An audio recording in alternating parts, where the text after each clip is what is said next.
One of these is a powerful medicinal food that can help with allergies and gut health.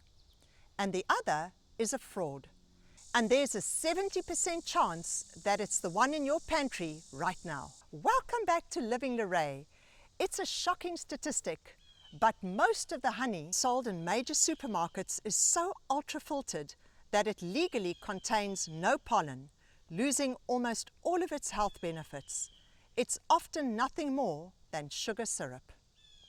But real honey, raw, local honey, is liquid gold. And it's made by these incredible magical creatures. Today is a very special day here at my home. I'm taking you inside my own beehives with our master beekeeper as we add some new bees. We're going to explore the magic inside the hive. I'll explain why these tiny pollinators are the key to our entire food system, and you will learn how to spot the fake honey for good. You will never look at bees or this jar the same way again. I have two wonderful friends, Joe and Holly, who have taught me so much, and I've learned so much from them about backyard beekeeping.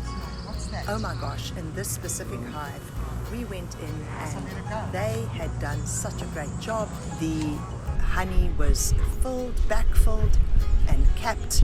Today was such an exciting day. We installed a brand new package of bees. With Joe's help, we carefully introduced the new package and the queen in her little box.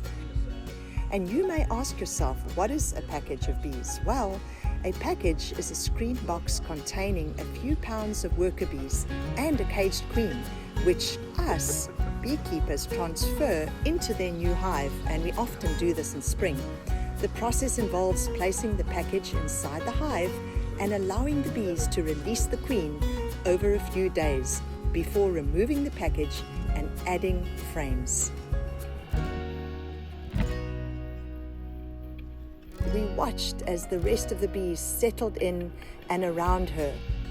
What would happen is that they would then chew through the candy and in the next 3 days release her, and she would be their queen. It's always amazing to see how quickly they start working together, each one knowing exactly what to do. Beekeeping is such a wonderful reminder of teamwork, order, and the rhythm of nature. And honestly, it was just so much fun. If you're enjoying what you see here on Living Leré, go ahead and give this video a like. Hit that subscribe button and tap the bell so you never miss a new recipe or lifestyle tip. Oh my gosh, we've got so much more coming your way. Honeybees are so important. They pollinate about 1/3 of the food we eat in the world. Without honeybees, we will simply cease to exist. And you know, as I go into my honeybees and do my beehive inspections, it is so therapeutic for me. It's one of the things that I do to activate my rest and my digest. And when you are looking at that liquid gold that they are working so hard to produce, you just realize that when you are paying $25 for a quart of honey, please don't moan, please don't groan, because if you are buying high quality, raw, unadulterated honey, every amount of money you spend is worth it. And when we eat that raw local honey, it helps with our allergies. It supports and bolsters our immune system. We need honeybees to pollinate our food, and I wish I could just take you into my backyard, and who knows, maybe you'll see some of my vegetable garden and my flowers and everything I grow. And I believe a huge part of the success of the harvest that I have with my flowers and my vegetables are all because of the honeybees, but also other native bees. So please don't spray pesticides, herbicides and insecticides in your yard. There are so many natural homemade alternatives that you can use. For example, if I have an aphid problem, late at night I would mix some neem oil together with water and a bit of Castile soap, and I'd put it in my sprayer, and almost at night when all the bees have gone to bed, I spray the problematic plants And by the morning, when the bees come out to forage, that is already dry.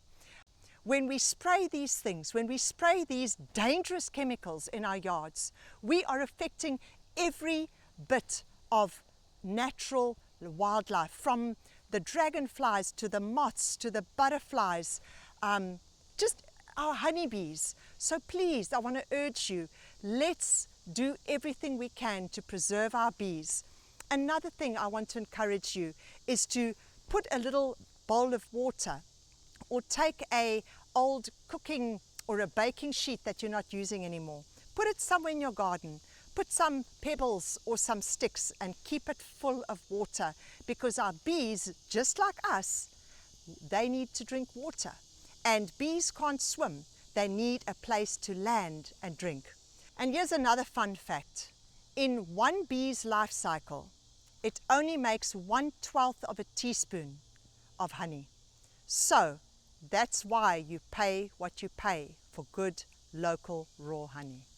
I hope you're encouraged today, and I hope that you'll be encouraged to support our local farmers, our local honeybee farmers, and do spend money and pay a little bit more for that liquid gold, especially if you are buying a local, raw, unprocessed and unfiltered honey. Thank you so much for joining us today.